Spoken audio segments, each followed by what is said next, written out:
단 며칠만 배워도 가라앉지 않고 쭉쭉 나가는 평형을 할 수 있다면 믿으시겠습니까? 평형을 배우는 초보자분들이 가장 많이 하는 말이 뭔지 아세요? 왜 저는 발차기를 할수록 더 가라앉죠? 팔도 접고 다리도 찼는데 왜 제자리죠? 이런 말들을 하곤 합니다. 열심히 하면 할수록 앞으로 나가지 않는 게 바로 평형의 함정인데요. 그래서 대부분의 초보자분들이 내가 힘이 부족해서 그런가 싶어서 발차기만 더 세게 찹니다. 근데 이렇게 하면 열의 아홉은 무릎과 고관절에 문제가 생기고 허리 통증까지 생기게 됩니다. 건강해지려고 수영하다가 오히려 건강을 잃게 되는 거죠. 이러다 보니 많은 분들이 며칠 만에 평형 실력이 갑자기 좋아진다고? 라고 생각하면서 평형을 포기하세요. 근데 절대 그렇지 않습니다. 평형이 다른 영법보다 조금 까다로운 건 사실이지만 딱 몇 가지만 제대로 익히면 생각보다 빠르게 쭉쭉 나가는 평형을 누구나 할 수 있습니다. 사실 저도 평형이 제일 어려운 영법 중 하나였는데요. 매번 잘 안 되니까 답답하고 자신감도 떨어지더라고요. 그러던 어느 날 딱 한 가지 원리를 깨달으면서 실력이 확 좋아지는 걸 경험했습니다. 아, 평형은 힘으로 밀고 나가는 게 아니라 기본에 충실해야 나가는구나. 신기하게도 그때부터 평형이 가라앉지 않고 부드럽게 쭉쭉 나가기 시작했어요. 이 영상은 이런 경험을 바탕으로 평형이 잘 안 되는 초보자분들을 위해 가장 어려운 구간, 가장 헷갈리는 타이밍을 3가지 핵심으로 정리한 영상입니다. 이 영상 이후에도 제가 평형 실력이 확 좋아지면서 깨달았던 것들을 2편 더 영상을 제작할 예정입니다. 영상 3편 보고 따라하기만 하신다면 여러분도 실력이 확 바뀌는 경험 하실 수 있으실 겁니다. 구독과 알람 설정 부탁드립니다. 평형만 하면 가라앉는 분들 많으시죠? 평형에서 찌르기 동작은 단순히 팔을 빠르게 뻗는 게 다가 아닙니다. 방향이 잘못되면 아무리 속도를 내도 가라앉는 평형을 하게 돼요. 많은 분들이 찌를 때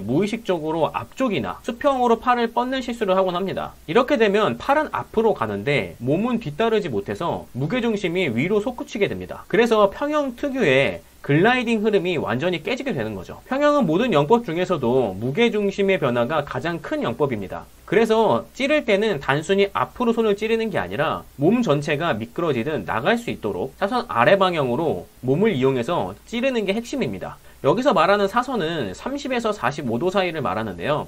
즉 팔을 뻗으면서 손끝과 머리가 동시에 물속 아랫방향으로 진입하는 느낌이에요. 이렇게 하면 팔부터 머리, 가슴, 엉덩이, 다리까지 곡선 형태로 무게중심이 이어지면서 체중이 자연스럽게 앞에 실리고 하체도 함께 뜨면서 미끄러지는 글라이딩이 완성됩니다. 결론은 이겁니다. 팔을 대각선 아래 방향으로 찔러야 글라이딩의 질이 좋아진다는 겁니다. 초보자분들은 평형 손과 발이 따로 노는 경우가 많습니다. 하지만 평형 추진력의 80%는 발차기에서 나온다고 할 만큼 상체는 쭉 뻗어 유선형 자세를 유지하고 발차기를 찾으셔야 쭉쭉 나가는 평형을 할 수 있습니다. 이렇게 잘 나가는 평형을 하기 위해서는 먼저 무릎을 어떻게 접느냐, 여기서부터 시작이에요. 발차기 할 때는 뒤꿈치를 엉덩이 쪽으로 가져와야 하는데 이때 발이 바깥쪽으로 벌어지면 물이 정면에서 막아버려서 저항이 확 올라갑니다. 그래서 꼭 기억하셔야 할 건 발은 처음에 몸 안쪽으로 접는다는 것입니다. 우선 다리를 엉덩이 쪽으로 쭉 끌어오고 차기 직전이 돼서야 바깥쪽으로 살짝 벌리고 뒤꿈치가 돌아가면서 물을 밀 준비를 해주시는 거예요.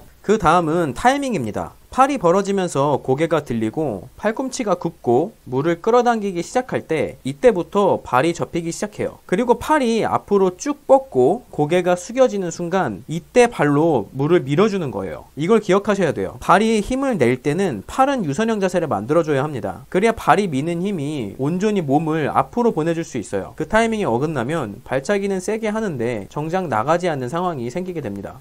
근데 이렇게 알려줘도 많이들 실수하시는 게 수영 강습 시간에 각 단계별로 발차기를 끊어서 배우다 보니 실제로 수영하면서도 발차기를 끊어 차시는 분들이 많아요. 그래서 진짜 중요한 포인트는 이건데요. 발차기 찰 때 하나, 둘, 셋으로 나누지 않고 하나, 둘, 셋 으로 넘어가야 합니다. 정확히는 둘과 셋을 한 동작처럼 연결시켜야 해요. 자세히 하면 이렇게 되겠죠. 1단계는 발꿈치를 엉덩이 쪽으로 당기면서 두 무릎을 몸통 안쪽으로 좁게 모아서 저항을 최대한 줄이고 2단계에서는 뒤꿈치가 충분히 올라온 뒤에 바깥쪽으로 발을 끝을 벌려 원을 그리듯 동시에 펴서 모아주시면 됩니다. 이렇게 평형의 타이밍을 아는 것도 중요하지만 무엇보다 평형을 쉽게 하시려면 숨을 편하게 쉬는 것도 중요하겠죠. 평형 팔동작에서 손 각도에 따라 상체가 떠오르는 게 다르다는 거 혹시 아셨나요? 평형에서 가장 중요한 순간 중 하나는 바로 팔동작에서 물을 잡는 순간, 즉 캐치입니다. 이 동작은 단순히 팔을 벌리는 것이 아니라 추진력을 만들어내는 시작점이기 때문에 굉장히 중요합니다. 캐치를 할 때 때 가장 먼저 고려해야 할 건 물의 흐름을 물속으로 제대로 감싸고 있는가입니다. 손바닥과 팔뚝이 물을 정확하게 감싸야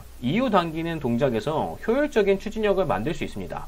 마치 뱃사공이 젖는 노처럼 손과 팔꿈치를 이용해 물을 감싸듯이 해야 합니다. 물을 제대로 감싸지 못하면 팔을 아무리 당겨도 물은 스치듯 흘러나가고 추진력은 거의 생기지 않거든요. 특히 물잡기 타이밍이 늦어지거나 손목 각도가 잘못되면 물이 그냥 스쳐 지나가는 형태가 됩니다. 그러면 동작은 했지만 실질적인 추진력은 전혀 없는 허공젓기가 되는 거죠. 손동작에서 가장 중요한 건 손바닥이 수영장 뒤쪽을 정확히 향하게 만드는 것입니다. 이를 위해서는 손목을 살짝 꺾어줘야 하는데요. 1995년 한 연구에 따르면 평형 스트로크에서 손바닥이 물을 미는 각도에 따라 추진력이 달라졌다고 하는데요. 연구에서는 손목을 약 45도에서 60도 사이 정도로 수면 아래로 기울이듯 꺾는 것이 가장 효과적이었다고 합니다. 40도에서 60도 정도의 각도로 해보시고 본인이 스스로 물잡기 연습을 해보면서 조금씩 자신에게 편하면서 물이 잘 걸리는 각도를 찾아주시면 됩니다. 자, 오늘 내용을 정리해볼게요. 찌르기 방향은 단순히 앞이 아니라 대각선 아래로 찌르는 게 핵심입니다. 그래야 몸이 자연스럽게 물속으로 미끄러지고 글라이딩이 깨지지 않아요. 팔은 빠르게 뻗는 것보다 정확한 방향으로 뻗는 게 중요하다는 점 꼭 기억하시고요. 그리고 발차기는 끊지 않고 연결해야 해요. 둘과 셋을 한 동작처럼 연결해서 부드럽고 원을 그리는 느낌으로 펴고 모아주는 게 중요합니다. 그래야 추진력이 제대로 앞으로 전달되거든요. 그리고 무엇보다 물잡기, 즉 캐치 타이밍이 가장 중요한데요. 손바닥과 팔뚝으로 물을 감싸듯이 잡아야지 그렇지 않으면 허공만 젖게 되고 추진력이 안 생겨요. 이때 손목 각도는 45도에서 60도 정도 사이로 유지해 주시고 손바닥이 수영장 뒤쪽을 향하게 만들어주는 게 가장 효과적입니다. 오늘은 누구든 가라앉지 않고 쭉쭉 나가는 평형을 할 수 있는 방법을 알려드렸습니다. 오늘 알려드린 대각선 찌르기, 발차기 연결, 물잡기 각도만 제대로 익혀도 동네 수영장에서 평형 좀 하는데? 이런 얘기를 듣는 회원이 되실 수 있습니다. 평형만 하면 가라앉고 제자리 수영을 하시는 분을 위한 평형 영상은 앞으로 2개 더 제작할 예정입니다. 앞으로 더 디테일한 영상과 쉽게 연습할 수 있는 평형 드릴까지 소개할 예정인데요. 지금 구독과 알람 설정을 눌러주시면 이런 영상을 놓치지 않고 바로 보실 수 있습니다. 그럼 구독과 알람 설정 부탁드립니다. 그럼 저는 더 좋은 영상으로 찾아오겠습니다.